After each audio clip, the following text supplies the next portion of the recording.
Recording in progress.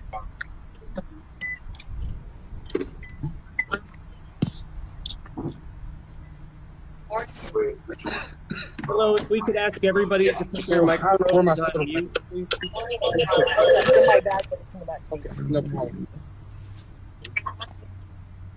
Okay, I just went ahead and muted everybody. Just allowing a few additional people in the room. Thank you, everybody. My name is Justin Bannister. I'm the Associate Vice President for Marketing and Communications at New Mexico State University. We have a few individuals here today with us. We have NMSU Chancellor Dan Arvizu. We've got Mario Mocha, who is our Director of University Athletics. We also have Ann Goodman, who is NMSU's Dean of Students. Each of them will have some opening remarks. Then we will open it up to questions. Please use the raise hand feature on your screen and wait until you're recognized. When you are recognized, please state your name and what your media affiliation is. Thanks. I'll turn it over to you, Chancellor. Thank you, Justin. Well, good afternoon, everyone, and thank you for attending today's press conference. The purpose of this press conference from our perspective is to address the greater NMSU community and really to address questions that have been raised about how the university is responding to the extremely tragic and unfortunate events of last weekend. As you know, there is still an ongoing investigation, and many of the pertinent facts are not yet known and are still being developed and understood. So we're not going to be able to speak with much specificity on the actual events that occurred, and primarily because they're still under investigation. But we can talk about process. We can talk about what our protocols are, how we do things, what we have, actions we've already taken, and a little bit about what we view as our potential next steps. So let me start. Again, I want to just give a few high-level comments about how the university views this event. And then I would like to turn it over to Athletic Director Mario Mocha and also Dean of Students, Dr. Ann Goodman, who will provide additional opening comments. And then from that point, we will all stand for questions. So let me say, the first thing I want to say is the events of last week are truly tragic. This should never happen anywhere, let alone on a university campus, and let alone between university students. It is extremely unfortunate, disappointing, and frustrating in a lot of different ways, because we try in so many different ways to make sure that our environment for learning is healthy, safe, and sustainable over the long run. What I think, recognizing this and trying to put it into some level of context, those events that happened on Friday night and even some of the things that led up to those events that happened on Friday night, unfortunately, I think expose some of the serious underbelly of the challenges that are facing society just in general. It's not lost on any of us, of all of the events of just the past 10 days, in terms of gun violence and social ills and a variety of other things that are plaguing our nation and our society. Again, never should happen on a university campus, and the university environment, and sometimes with rivalries between institutions, exacerbate what otherwise is social anxiety in ways that we just simply have not seen before.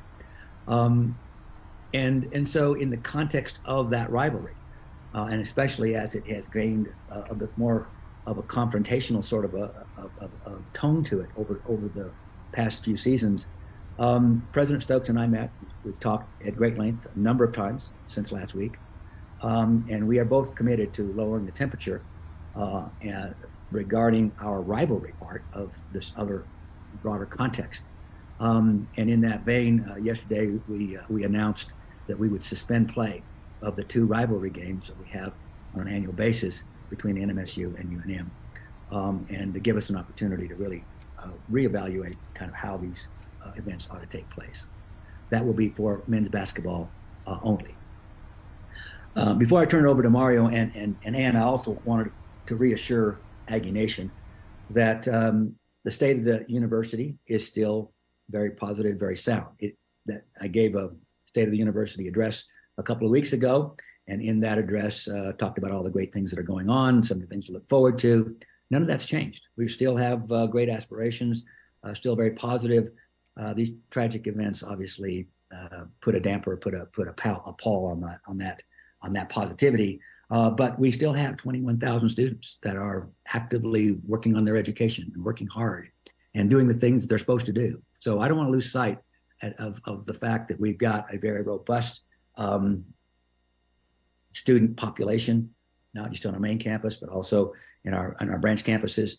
And they're doing great work. I know we are very proud of our student athletes in so many different ways. So we don't want these kinds of events to cast too negative an umbrella over the entire university's activities, because I think it would be unfair to do that. On the other hand, we are taking these events extremely seriously, and we are looking at everything we can and should be able to do to avoid these kinds of things in the future. And we will be working hard as we learn more things to take the necessary steps required by information that we learn. So I just want to say, in closing with my opening remarks here, our campus is safe. Our processes are being evaluated to avoid these kinds of activities and these kinds of events in the future. And we will take appropriate action on things as information is revealed, where essentially we need to make some corrections, and we will do so. We're committed to do that. So with that, let me just turn it over to Mario Mocha. And Mario, why don't you make a few opening comments, turn it over to Ann, and then we'll open it up for questions.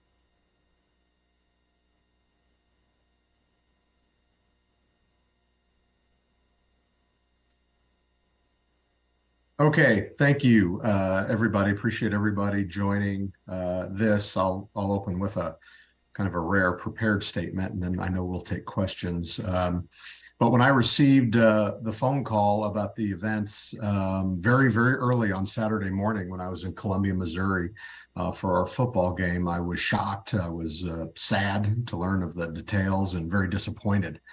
You know, with regard to our men's basketball student athlete, Michael Peak, athletics was aware of an altercation with him and some other individuals at the October 15th football game between New Mexico State and the University of New Mexico. And discipline measures were taken at that time after the event. I spoke to Mike today, and while privacy matters concerning his health and our conversation was private, he did want me to know that our coaches did everything they could. And for him to lead with that speaks volumes with what that man, young man, has in front of him at the moment. Now, you know, certainly a tragic episode of bad judgment can paint the entire program in a negative light in some of the public's eye. However, I'd like to remind everybody of our three core values in athletics that we preach all the time: academic integrity, social responsibility, competitive intensity. Our 16 teams and 400 student athletes, that includes men's basketball, have recorded a 3.0 plus GPA for 17 years. That's 34 consecutive semesters. Pre-pandemic, those same 400 student athletes, including men's basketball program, participated in over 6,000 hours of community service annually. And each team is assigned to a charitable organization. And obviously, we've won several conference championships and NCAA tournament appearances. So for the vast majority, they're living up to those three core values, all 16 teams, 10 women's teams, 6 men's, and 400 student athletes. So while, you know, this incident has cast a negative light on intercollegiate athletics, I'd suggest it's unfair to paint all of our student athletes, our entire student athlete population and department, with that same brush.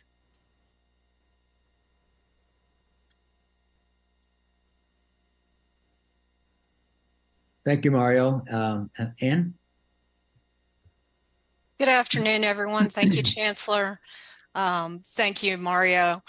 Um, I'm here to provide a little bit of context with regards to expectations and how we work with our students overall, from a values perspective and what we expect of our students.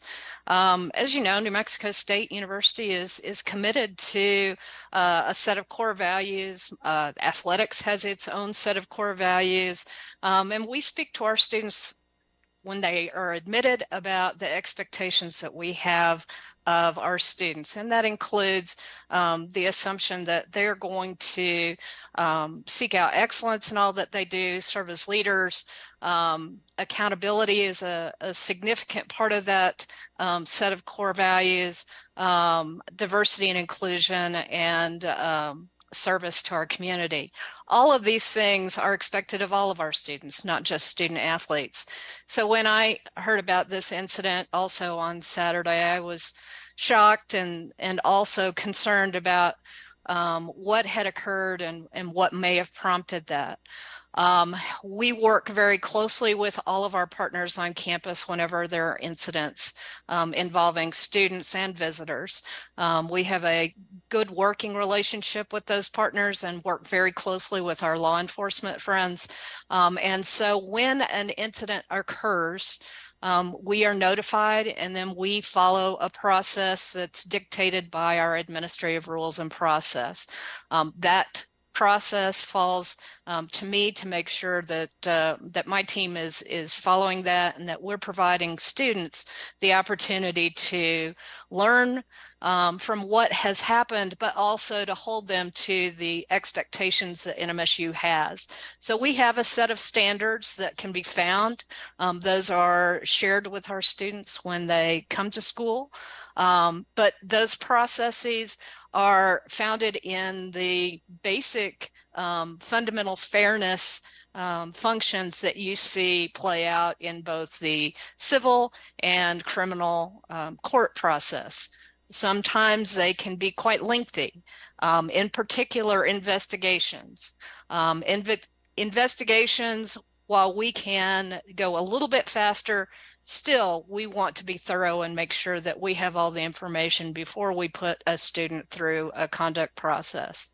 So I can speak to those processes. Again, student conduct records are a part of a student's educational record, which is covered by the federal law, or FERPA, the Family Rights and Privacy Act.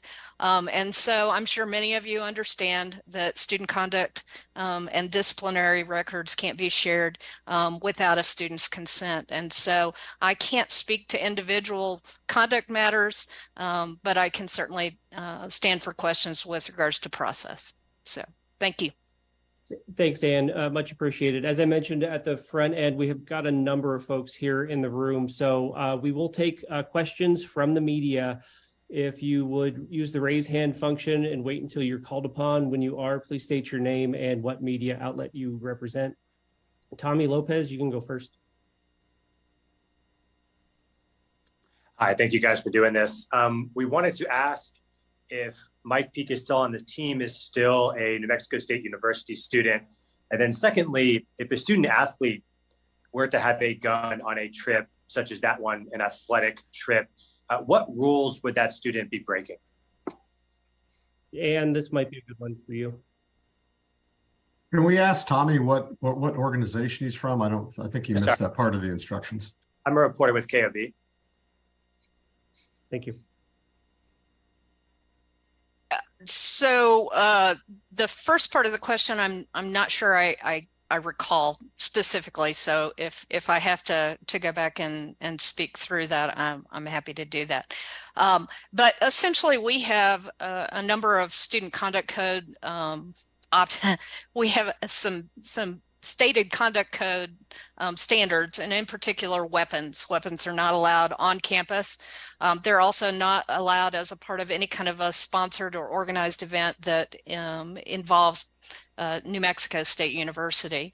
And so that would be one of the first policies that we would address in that context. It would not matter if they are a student athlete or not. If a student is involved in a sponsored organization and the event, then they would be held to those same standards.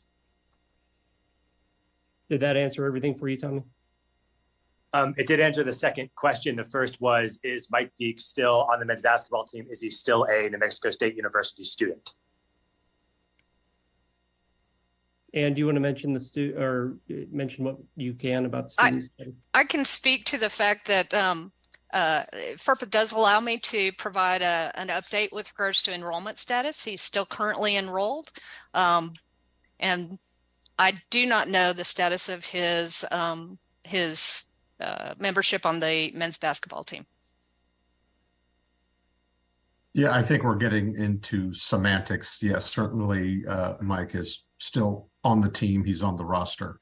And I think that's probably all I'll say at the present That's all we can say at this point, yeah. Thank you. Colin Deaver?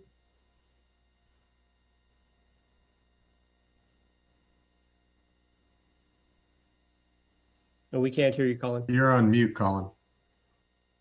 How about now? Can you hear me? Yeah, we can hear you now. Yeah. So for Mario, I'm calling you with KTSM in El Paso. For Mario, obviously this happens on Saturday. The basketball team is leaving for Las Vegas today to play on Friday. Given everything that has transpired in the last 4 or 5 days, Mike is still hospitalized. Why did you guys feel like it was still okay to send them to Las Vegas to play in the tournament as opposed to postponing? Yeah, I think a couple of things, Colin. So to recapture your question, why did we think it was okay to, continue playing basketball? I think, first of all, the vast majority of team was doing what they were supposed to do at the time. And, when we collectively had a discussion about this, a return to some normalcy for the vast majority of those student athletes is something that we felt was important to do. So that's why the decision was made that, we would honor our commitment in that MTE in the Orleans, in Las Vegas. I guess as a follow-up, was there discussions to not go? Just, I don't mean to be flippant here, but there was obviously some problems in Albuquerque, and then sending a team to Las Vegas. I mean, certainly there's some outward perceptions of what Las Vegas is. I mean, was there discussions about not going? I think, am I on here? Yeah, Colin. So certainly when we had university discussions, we discussed a whole litany of things. One was the next athletic contest, which happens to be this tournament. And while certainly I wish it was in a different city, that just happens to where it be. So, we certainly discussed the location of this tournament not being our desired one. However, at the end of the day, the decision was made that, it was important for our basketball team to resume some normalcy as soon as possible.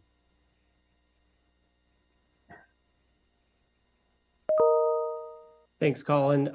Rachel Phillips, and again, reminder for everybody, please state your name and your media affiliation. Hey, Mario, Rachel Phillips with Channel 7 in El Paso. Two-part question here. In regards to Greg Heyer, where does he stand with the team? Is he still head coach? Has there been any disciplinary action taken against him and his role? Okay. Certainly, Greg Heyer is still our head coach. As I've said a few times, I don't comment on personnel, decisions. However, I know that's very vague. I will let you know that the coaching staff on that Friday night, the kind of sequence of events is we had a team dinner. We watched film from 10:30 to 11:30, and we did bed checks at 11:45. And we even was ensured that we had a coach in the lobby. So, from that standpoint, I think the coaching staff and Greg Heyer certainly fulfilled his obligations of what we expect to, ensure the student athletes are, tucked away for the evening. So I think that's where you're going with that question, but he still is the men's basketball coach, yes. And just second question from me, in the Q&A, it was mentioned that Peak wasn't the only student that broke curfew. How many others broke curfew, and was that to help Peak, or were they also out on their own accord? Well, I'll defer to Justin. I think you're now kind of getting into what might be part of an investigation, even if the student athletes may not have a part in that. It's still part of that. So, Justin, I don't. Yeah, I agree. We can answer that question. Yeah, I agree. We can disclose what we've already disclosed. There were multiple student athletes out of their room that evening. Beyond that, we can't really speak publicly at this time. I guess just a quick follow-up, and I understand if you can't answer it. If they're not in Vegas, does that mean that they are involved in the investigation, or is every player expected to be in Vegas? Every player is expected to be in Las Vegas, except obviously Mike Peak. Thank you. I see Will. I don't see a last name. Will, could you identify yourself and your media affiliation? Will Weber. Hey, Justin, sorry about that. This is Will Heron with ABC 7 Hi, Will. in El Paso, Texas. How are you guys? Thank you. Okay, my question more kind of goes to Chancellor Vizu regarding the gun policy and such. Something that I'm curious about is there is a policy of not having guns on campus. Apparently, there are guns on campus. Student athletes apparently have guns. How are you going to make sure that these athletes do not have guns and that the students don't have guns and they don't have to worry about guns being around them, or I hate to say being shot? I mean, what are we doing about this gun situation? Yeah. Thank you for that question. Clearly, we have a very strict policy of no guns on campus, and that will continue to be looked at very carefully and enforced to the maximum degree possible. So, I guess that's true at UNM, similar to it is at NMSU. You simply cannot bring guns on campus, and if you do, you're subject to disciplinary action. And the dean of students, once we learn about that, can take that action unilaterally without any questions to it. Doesn't matter which student it is. Doesn't matter athletes or anything else. I think relative to athletes, though, we do have some protocols that at least are trying to get at security and safety. And we'll just need to redouble our efforts on some of those. I know that when we go on flights to different places, there's a TSA-like, security, a process that you go through and to ensure that you don't have, explosives or any kind of contraband of any that we don't allow. So in that context, when you have games that you just get on a bus, you don't have the same level of rigor. And that happens, at least in football and basketball, it happens, twice a year with UNM and UTEP. So we can do more to essentially police, if you will, the honor code, because that's kind of what we've been doing. Is we have honor code, and obviously violation of the student conduct code gets you disciplinary action immediately. So we'll tighten those things up and look more carefully at them. It may be that for some of our events we need to have metal detectors and those kinds of things instead of just the kind of security services that we presently provide. We will evaluate all of those things and determine what it is that we actually do need to do in order to keep our campus safe. Mario, you want to talk a little bit about the protocols that with athletics, because I think that was also part of the question. Yeah, I think Will used plural. I mean, it's one student athlete that we're aware of. And yes, just to reinforce what the chancellor said, at New Mexico State, the vast majority of our travel are flights, but obviously UTEP and UNM are bus trips. We had never, checked bags on the buses. And however, we have discussed that and put some things in place that going forward, when we have trips like this, that will take place. If I may follow up real quick with a question, what about the weapons that are on campus now that maybe you don't know about? Are you going to try search some of the areas, search some of the dorms and stuff like that? I don't want that to happen, but what do you think about weapons that may still be on campus? Will, actually, and sorry, Chancellor, I'll let you respond if you'd like. I wanted to mention to Will, the university, all universities have to report annually. It's a part of a Clery report that's posted on our website. And I'll let you know that in 2021, 0 arrests were made involving weapons. In 2020, 1 arrest was made involving weapons. And in 2019, 3 arrests were made involving weapons. So I believe that should put it into kind of perspective to what kind of campus we have when it comes to safety. Thank you, Justin. Yeah, that's sufficient. Thank you, Justin. Okay, thanks, Will. Jason, you're up next. Yeah, Mario, I was wondering if you could Jason, go ahead and let everybody know where you're from, please. Oh, I'm sorry, I'm with the Sun News in Las Cruces. Mario, how would you characterize the competency or leadership style so far of Coach Heyer at the top of the basketball program?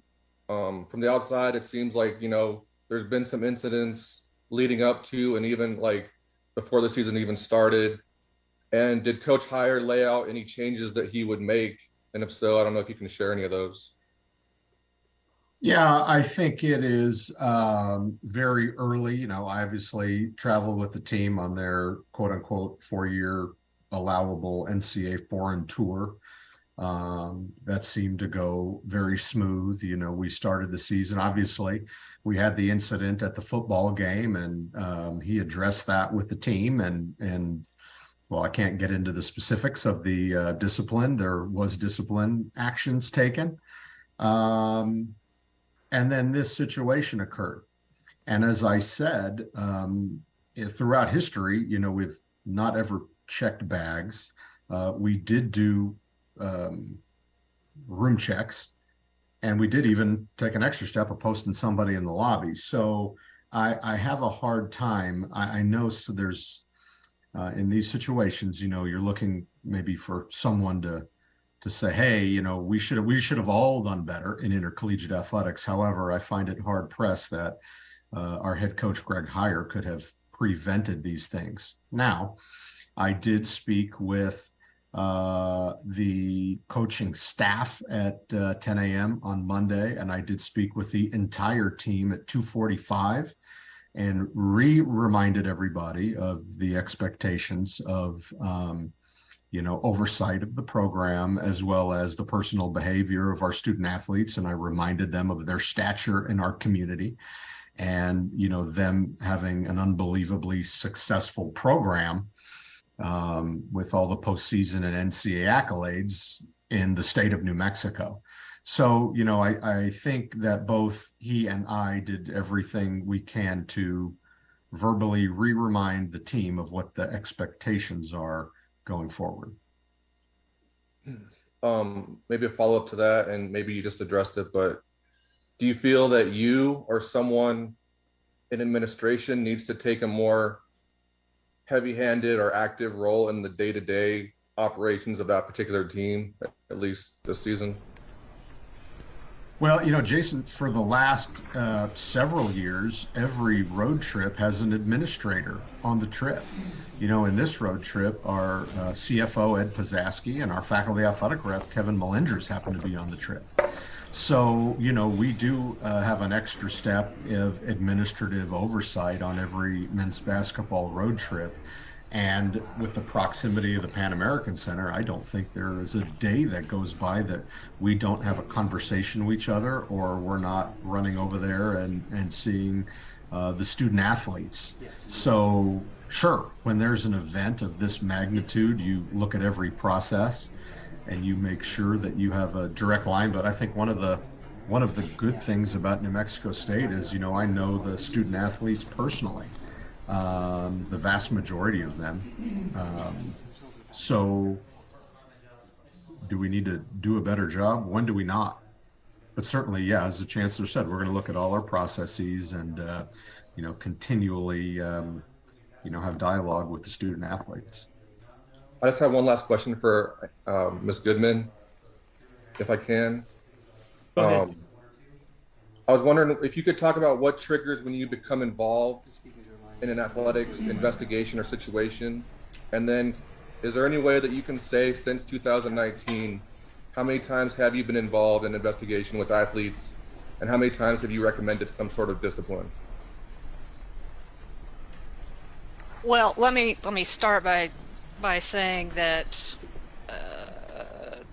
I don't have those statistics obviously right in front of me. I can think through. We've had a number of cases where we have taken athletes through the student conduct process. I wouldn't even begin to speculate how many that there have been since 2019. I did not bring those statistics.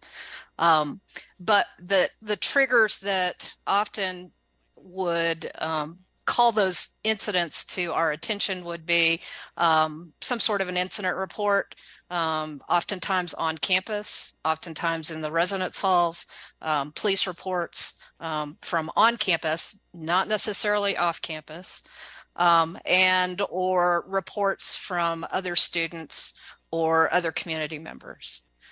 That's what would trigger a process. We do not recommend disciplinary sanctions. We have a process, and sanctions then are assigned if they are responsible for a violation of the student conduct code. Athletic coaches oftentimes have also policies and team expectations, and coaches also have the ability to provide some sort of set of expectations and consequences when those expectations aren't met. But those are at a team level, not necessarily at the university level. So expectations are that when incident reports hit our office, we're looking at it from a student conduct code perspective, and then we'll drill down to what other policies that NMSU has that may have been violated.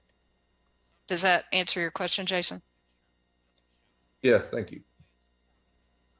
Next, we'll go to KRQE. Thank you. Hi, I'm Annalisa. I'm with KRQE in Albuquerque. Quick two-part question. One is, can you confirm or share how many student athletes or NMSU basketball players were involved in that altercation on October 15th? And then following that, Mario, if you could just elaborate what Mike Peake meant when he said when he told you all the coaches could do or did all they could.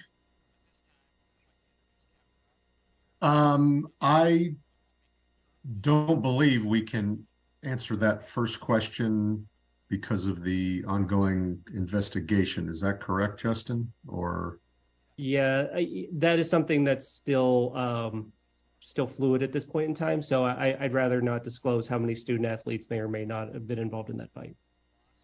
Yeah, I could answer it, but I guess I can't.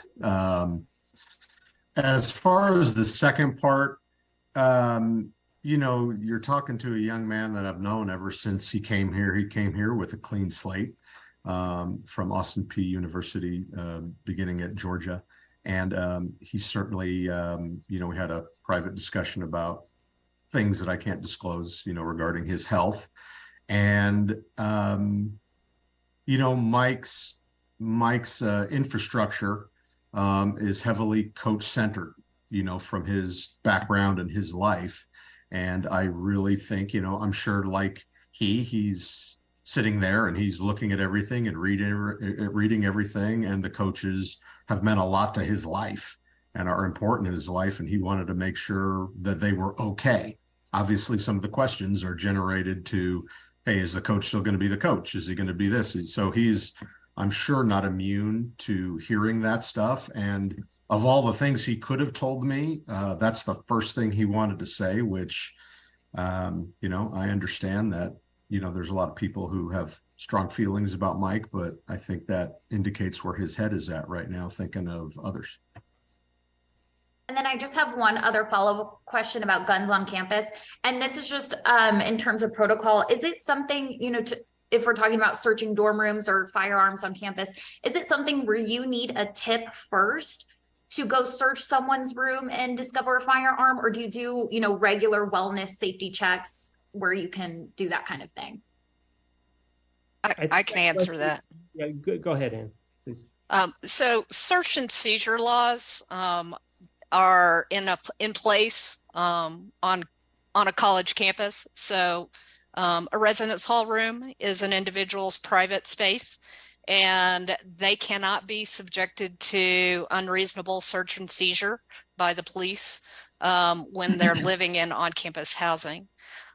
If there is obviously some sort of probable cause, then law enforcement will work with our on-campus residence life staff to do that.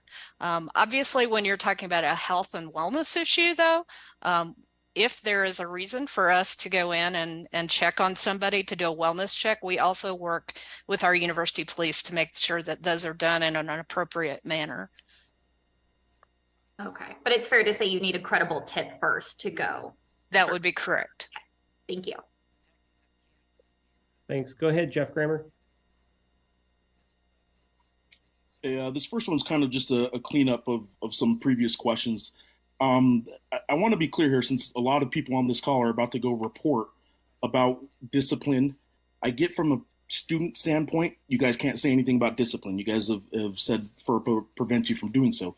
We've been told that from a team standpoint, to direct questions to either Mario or to the coach. And I want to be clear, you said everyone's going to Vegas, but you didn't quite say whether or not that means they're being suspended or not. I assume if they're going to Vegas, they're not being suspended, but it's not, we shouldn't assume anything. So is there any suspensions of players that snuck out of their dorm rooms, out of their hotel rooms from last weekend? Just because they're going to Vegas, that doesn't imply that there's not going to be discipline. So I want to clarify the punishment part of what happened this past weekend with at least the other Aggies. Sure. Historically, Jeff, this is Mario. So historically, punishments for breaking curfew has rested 100% with the coach. Obviously, this is a very atypical situation where some curfew breaking interacted with other things. So I would say that still is going to remain a coach's decision. I can tell you that some discipline to the curfew breakers has been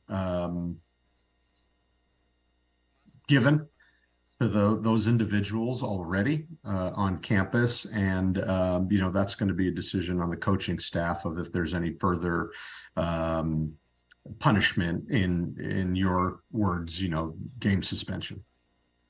Okay, as far as the October 15th incident goes, I'm curious what a university, this is for all of you, what a university's role is when a fight like that, especially one that's on video and a widely circulated video, what an obligation a university has to communicate maybe with other universities. We know now that there was a UTEP, at least a UTEP student or two involved. We know now that a UNM student or two were involved.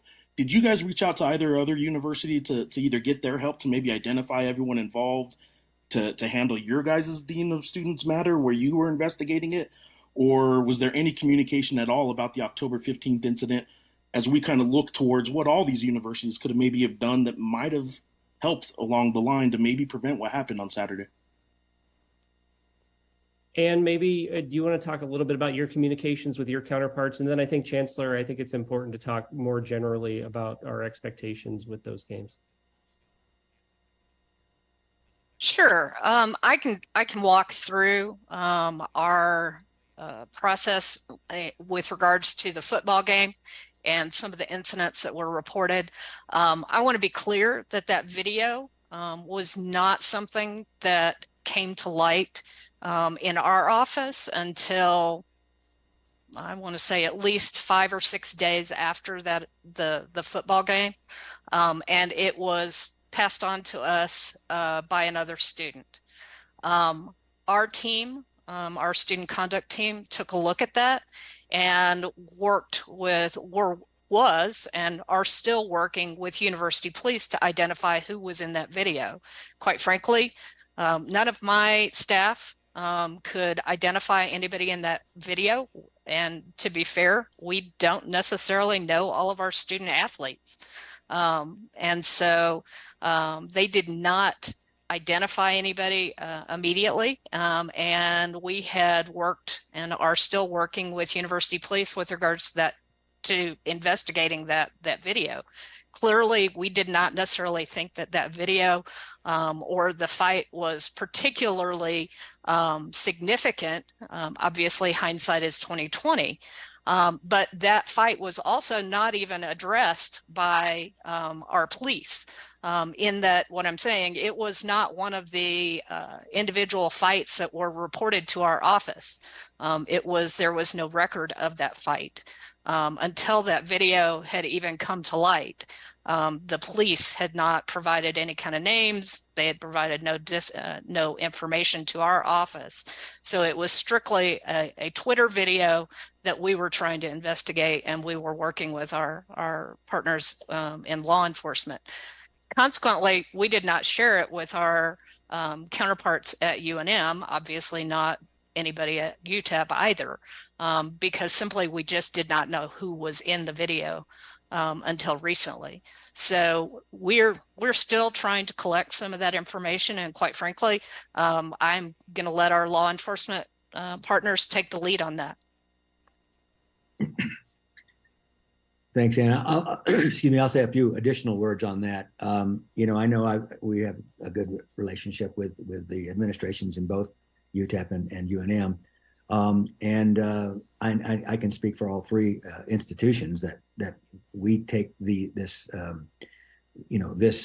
level of hostility very seriously, and are trying to do all the things that are necessary to kind of lower the rivalry, if you will, aggressiveness that has begun to really grow. I think I've seen improvements certainly in the relationship that we have with UTEP.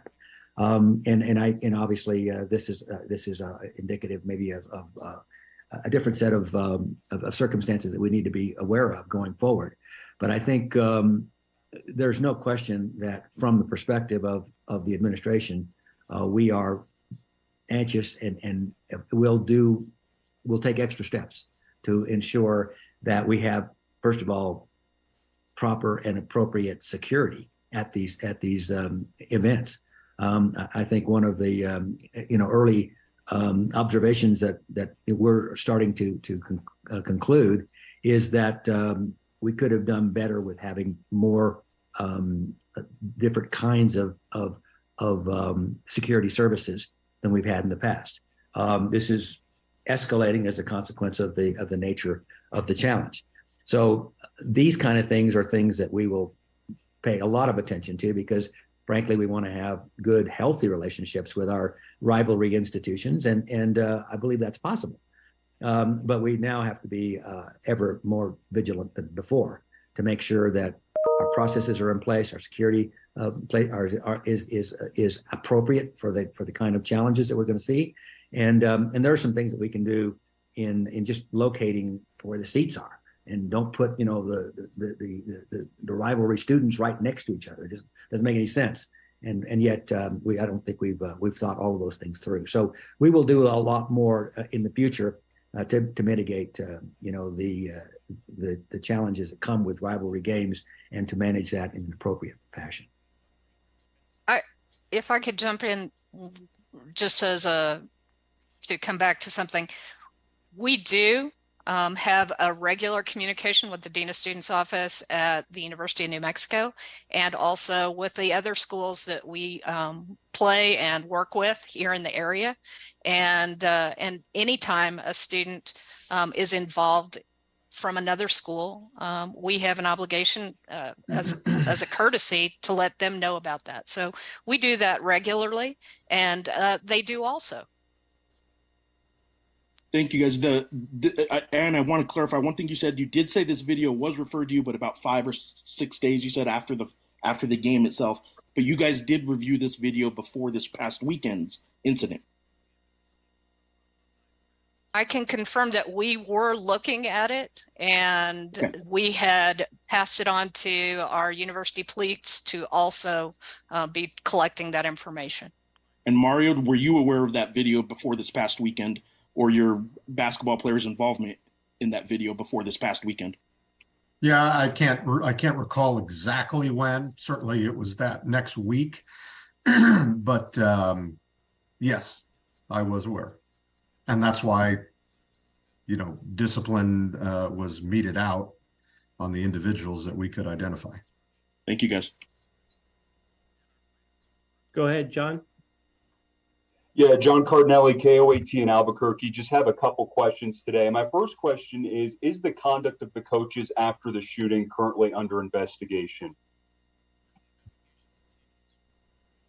I can't speak for the potential police investigation. However, no, I think we're aware of where all of our coaches were at that time and what they were doing. So I'd say no to that answer.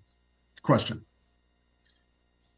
Perfect. And then my next question is, are you making any changes next trip on how you address curfew? And if so, how do you plan on enforcing it? Well, that's a great question. I mean, the easy answer is yes. Now, it's all of our hopes. And as a former student athlete, you know what you should do and what you shouldn't do. And when there's a bed check and you're either in your room or not in your room, you know, you've made that decision. I think while, you know, it's not a prison, you can't lock somebody in their room.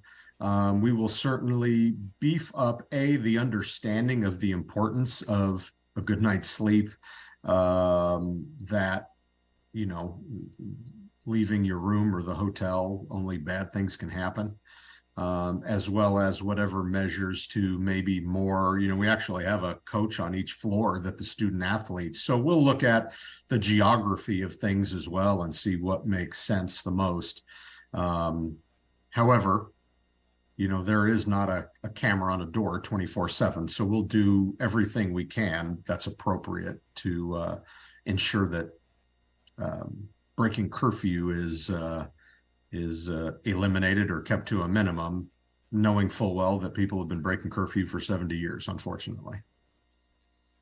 Now, Mario, earlier you had mentioned, you know, some sort of bag check on these road trips. How do you plan on enforcing a bag check on road trips? Well, you know, we have spoken with our general counsel. How would you go about doing a bag check? You don't really have an option at the airport, right? So you certainly would get a student athlete's consent to look in their bag. They give it, you look at it, and you put it on the bus. As I said, the vast majority of our trips in basketball are on an airplane, and football. You know, only the UNM and UTEP series are we not, more or less, are we not getting on an airplane. So that is what we discussed, and we kind of ran it by our general counsel, and you know, we'll put that into effect on our bus trips. All right, perfect. Thank you very much for your time. Appreciate it. I'll go ahead and go to Keva next. You had mentioned that you had a follow-up to maybe something that somebody had said earlier. Right, yes. I'm Kaveh Mofahed from KUNM Radio, and I want to take a step back to talk a little bit more about the rivalry and ideas of culture. You said in October you didn't know that fight was significant. Now, of course, we do know that it was significant. And I guess I'm just wondering, are we ready to say now that the rivalry's gotten out of hand between New Mexico State and UNM? And what sorts of things can universities do to kind of bring the balance back to a more healthy level in the rivalry? How can we affect culture? How can universities affect culture? Are you thinking about this stuff yet, or is it too soon? No, it's not too soon. We're thinking about it a lot, and in fact, I've been in contact both again with President Stokes and President Wilson. In this case, our two rivalry games. I think we're both committed to recognizing, first of all, that most of our students are compliant and well conducting themselves in ways that we're proud of. There are a number that don't. I think one of the things that we can do, certainly always at football games, it's a concern for us, is alcohol. We have tailgates, and these tailgates, need to be, there needs to be some discipline around how you do that. We have students that sometimes, go to, those that are of age and able to drink, and they do so, but they don't go to the game. They just drink. So there are a number of things that we as an institution can do in terms of managing that student population.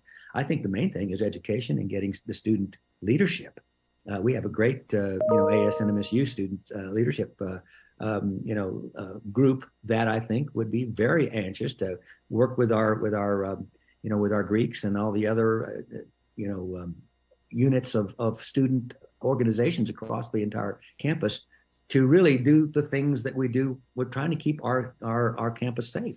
If you see something, say something. Those kinds of initiatives have been extremely helpful to us in terms of campus safety and in terms of making sure that, we have the proper approach to diversity and inclusion and making sure that we're not essentially ostracizing a certain population of our students.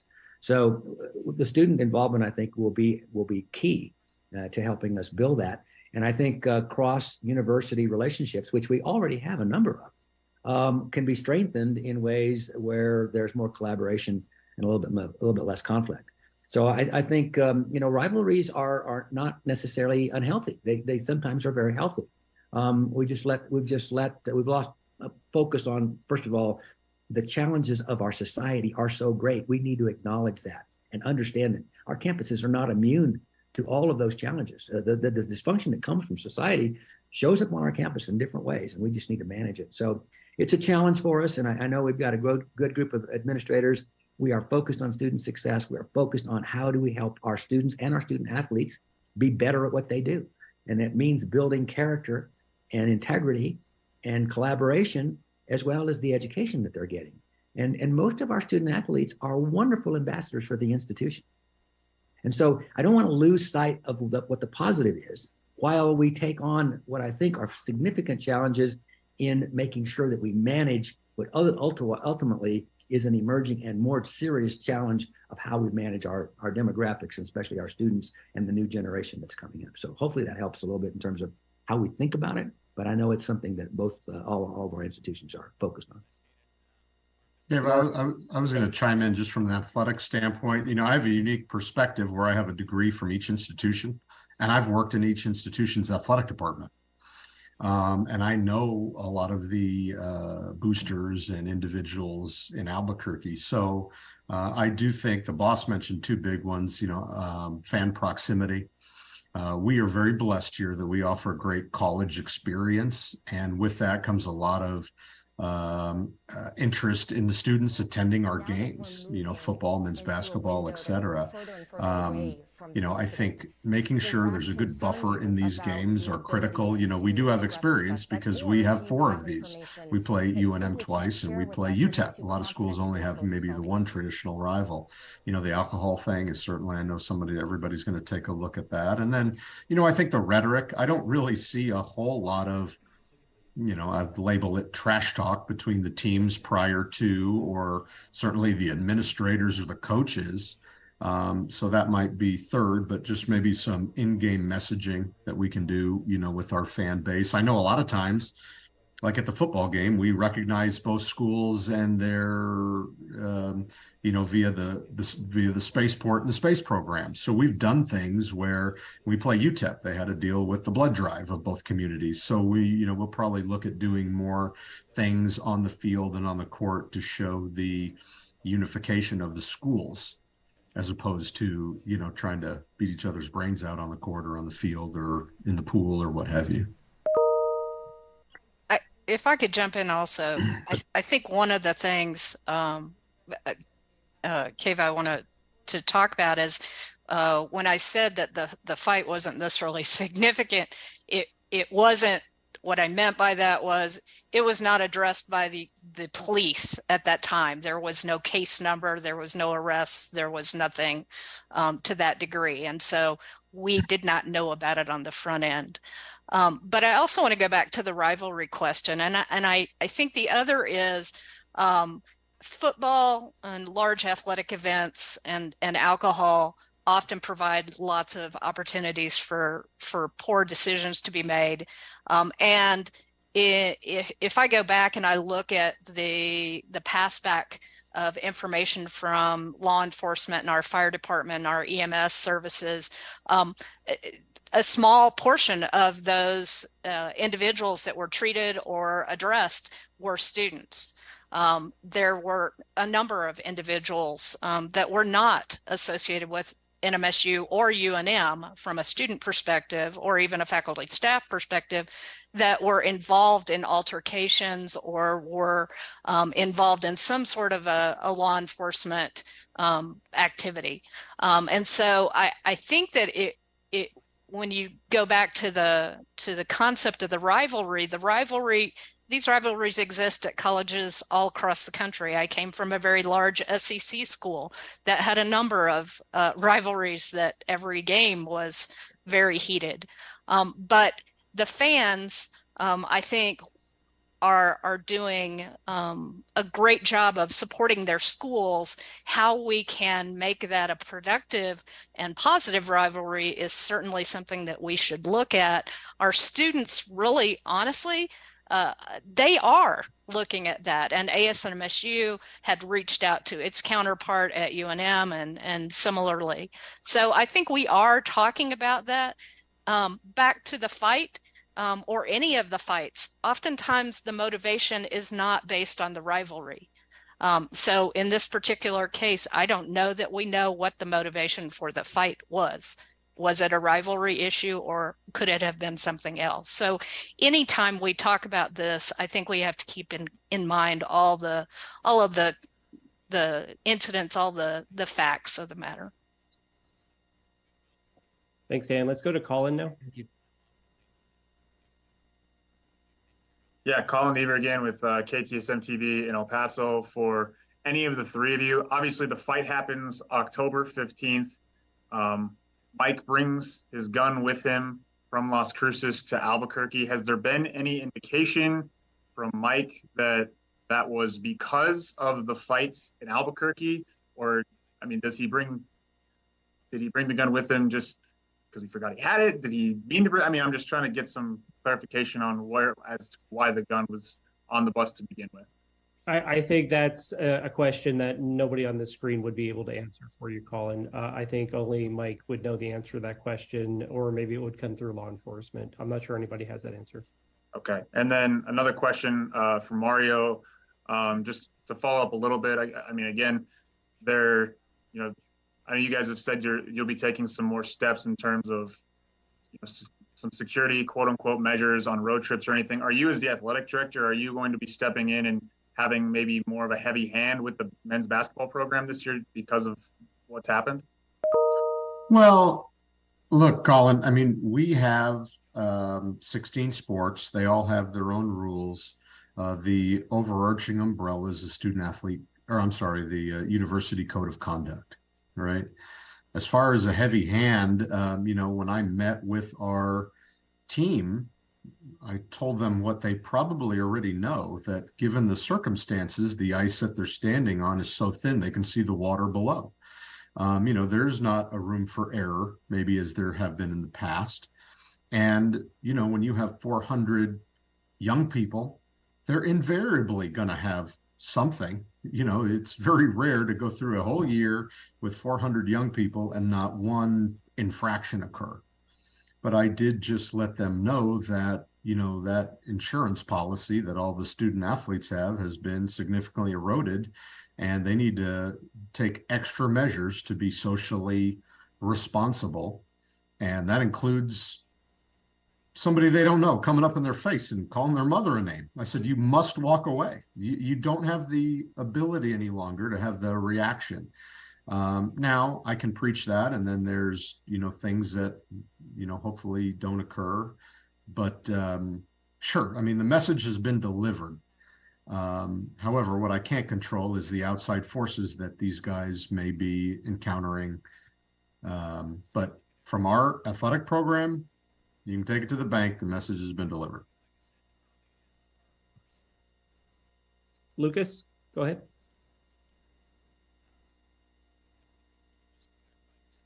Hello, this is Lucas Spearman from the Las Cruces Sun News.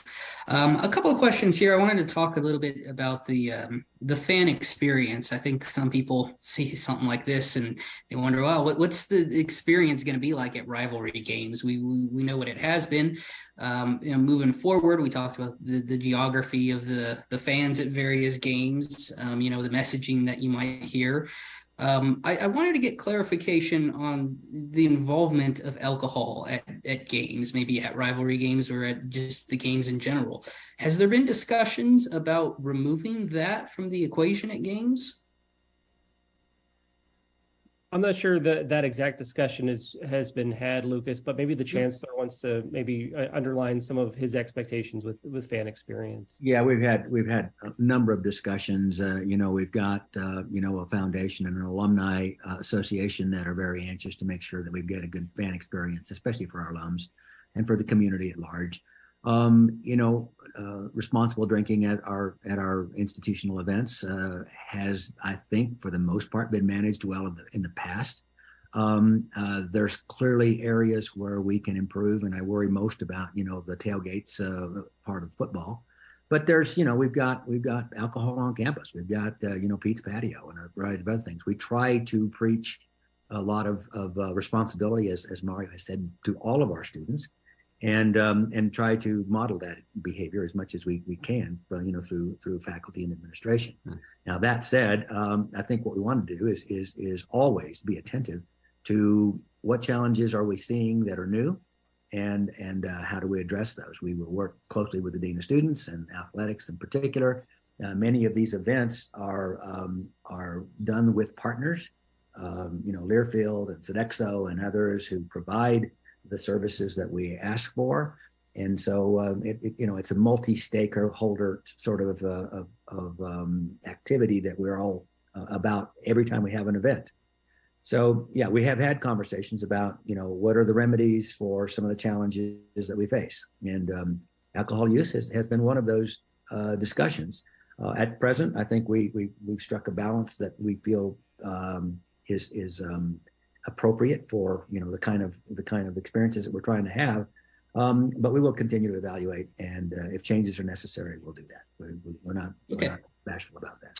Lucas, I was just going to also say, we have these game operations meetings, and when the first football game that actually served alcohol took place in 2015, about 9 months after I started, and Stephen Lopez was our chief of police, and when we had that UTEP game, he was amazed the lack of arrests that took place. And at the time we all thought, hey, there's no need to slam your whatever beer out there and then come into the game. Now you can leisurely have a beverage and still have one at the game. I do think this was a little bit of a perfect storm. If you know that we had not played UNM in 4 years, that was pandemic driven, and when we couldn't play in the state, et cetera. So there was a buildup for this game that had not taken place. Usually it takes place every other year, but it was 4 years since the Lobos were last in town. And certainly you had a new coach who has the community pretty fired up for football that, certainly hasn't always existed. So, I'm not going to proclaim a perfect storm, but there was a lot of factors, I think, that led up to the extra excitement around this game. All right. A second question about the game experience here. Has there been any discussions about disarming Pistol Pete? Certainly the mascot for athletics has firearms at his side, and one of the student athletes of NMSU is in a position here where, fired his own firearm at another student. And have there been any discussions about Pistol Pete moving forward? I'll answer that question. There's a continual discussion about Pistol Pete and our logos and our mascot and a variety of things that characterize our institution.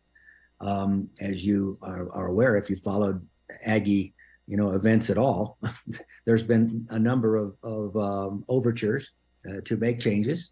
That is typically met with resistance because there's not agreement among our community as to what this ought to look like.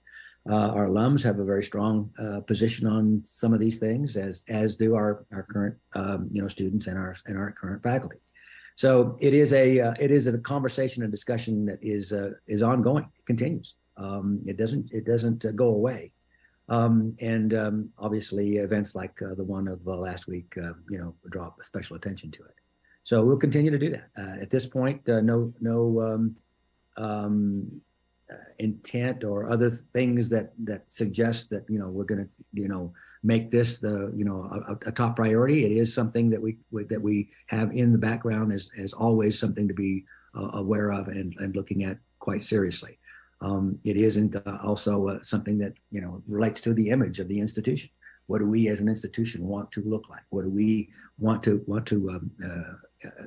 advance as our values, as our attitudes, and who we want to be known as? And so those are all part of that conversation, and it will continue to be so. I think it needs to be taken in its totality, and I think overall we will continue to monitor and again as conditions warrant, we'll make the necessary changes. But yes, thank you for the question. It is on our radar. Thanks, Lucas. Go ahead, Jason. Hey, can you guys just check her in? She's out here. We've talked about UNM students involved in that fight. Obviously, Mike Peake at least was involved in that fight. I'm wondering if before they went to this Albuquerque trip specifically, do you know or can you say if anyone spoke to him or any other players that were involved in that particular incident before they went if they to have Albuquerque tried to check me in, I'm not hearing it. So let me just hold on one second. It's on I could only speculate try now. if basketball had a conversation with him, and I would speculate. Hey, now no. I got you. Yes, I do. Nor did I. I think that kind of goes back to something that Dr. Goodman 1, 2, 3, said. 4, 5, 6, we 7, do not 8, 9, know 10. what precipitated 1, 2, 1, 2. that altercation at the football game. So yeah, hindsight's 2020, but I did not have a conversation with them about this part specifically going to 245. Albuquerque. Yeah. And this is for the Chancellor and Sorry, Mario. back from break and then what you now? both have talked about the success of the basketball program. Does this diminish, what would you say to folks out who aren't diehard fans of the program, maybe that this has diminished their thoughts of that program? Yet. I was trying to, or do you still think of, or have you determined that this is an isolated incident? Mario, I'll start. I think the main thing I want to say here is I can't give you a definitive, is it an isolated incident? I certainly hope that it is. But that doesn't, hope is not necessarily the watchword here. I think we recognize that the challenges that our students face, and many of them come from, different walks of life that are extremely challenging, need to be addressed on our campus. And we have a protocol, and we're going to follow those protocols to make sure that we have a safe and secure and sustainable learning environment, which is primary objective for higher education. That said, we will continue to be very, very, vigilant in understanding where it is that we can take actions that will ultimately give us the environment that we're looking for. There's no playbook in this area, and again, many of the social ills that we experience in all of our walks of life show up in some way. They manifest their way on campus, and we need to manage that. So it's not it's not something that we're taking lightly. It's something we're taking very, very, I think we're focused and very intentional about what we need to do. But the real question has to do with, we cannot prevent, violence necessarily, in every circumstance, under every type of condition. We can do a lot to protect our environment and ensuring that we minimize the risk. And that's the main thing that we're going to do is do that on a regular basis. And so that means a lot of things in terms of how we view the institution. Mario, you want to take it from there? Yeah, Jason, if I clarify your question, do we think it's an isolated incident, and what do we think it's done harm to the basketball program? Yes. Yeah, well, as the chancellor said, I sure hope so. We have certainly reminded everybody about their expectations as a student athlete from a behavioral standpoint, and always remind them of the numerous amount of eyeballs that are on them, fair or unfair. That's the way it is, and they have to acknowledge that and accept it. But you know, in addition to all the kids that have come through here, all the young men, you know, I just penned some down: Trev Queen, Zach Lofton, Teddy Allen, AJ Harris, Mario Jones, you know, unbelievably successful Aggies that came from other places. They all got their degrees. They all got to chant or are still playing professional basketball. So we've had so many success stories. Even people said, oh, you know, this kid is tough to get along with. Well, those kids have thrived here. They've graduated. They've become popular members of the community, you know, and the fan base, and they've gotten their degree, you know. So I really hope, I don't get to make this decision, but I hope the people who render judgment will remember the myriad of student athletes that have come through here and been very, very successful. And like I said, not take one instance and ascribe that to the entire team. Because at the end of the day, these are young people and they make mistakes, and some are much more catastrophic than others. But, you know, they are individual mistakes. Thanks. I think that's going to be the last question for today. Wanted to make sure that we thanked everybody working with Mario's team to get this recorded, and we'll get it posted. And anybody who would like a copy of the recording, just let me know and we'll get it to you. Thanks, everybody. Take care. Recording stopped.